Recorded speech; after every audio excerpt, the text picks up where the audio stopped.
This episode might be a little longer than some of the others, but I wanted to take the time to talk about the current state of the property lawyer sector because your choice here can fundamentally shape your entire moving experience.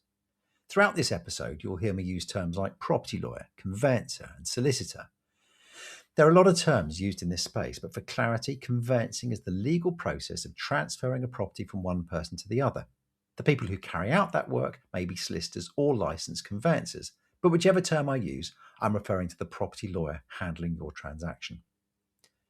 Choosing the right property lawyer is absolutely vital to how your transaction plays out.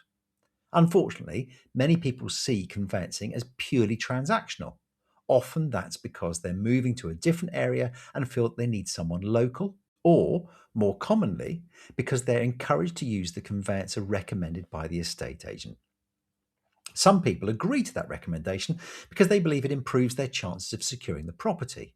Others simply don't realise how important this decision really is.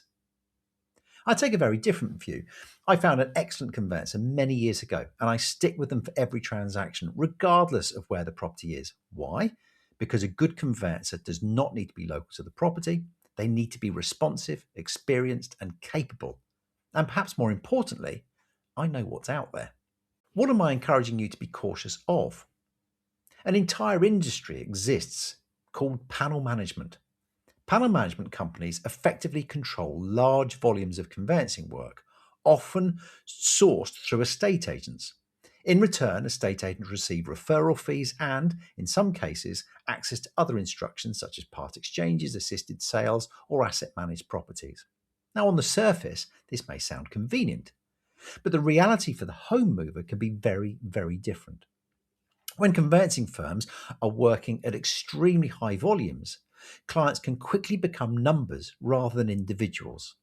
Some conveyancers are managing pipelines of 200 or even 300 live files at any one time. Now, in that environment, even a simple transaction can get lost amongst more complex cases. Progress slows, communication becomes difficult, and the process turns into a shouting match, with the perception that whoever makes the most noise gets attention first. That's incredibly stressful, and it leaves people feeling helpless and wondering why everything is taking so long. By contrast, I'm aware of conveyancing practice that will not allow their staff to handle more than 50 files at any one time. Now, that allows them to manage inquiries properly, communicate clearly, and deliver a genuinely good client experience. So ask yourself this: would you rather work with a conveyancer who knows your name and recognises your voice, and you'd know theirs? Or would you rather deal with a faceless organisation where you're simply a number? I know which I'd choose. So my advice is simple: engage with conveyancing firms yourself. Ask clear questions about their costs and, just as importantly, about the service they'll provide. I'd even go as far as to ask them how many live files each conveyancer typically handles within the business. You want to work with a business that values service, not just volume. Conveyancing does not have to take as long as it as often does, but while so many transactions are channeled through high volume, panel managed models, delays and poor experiences will continue. Estate agents also have a role to play here. By working with a high quality local conveyancer who can genuinely deliver good outcomes rather than defaulting to panel managed driven arrangements, things would improve.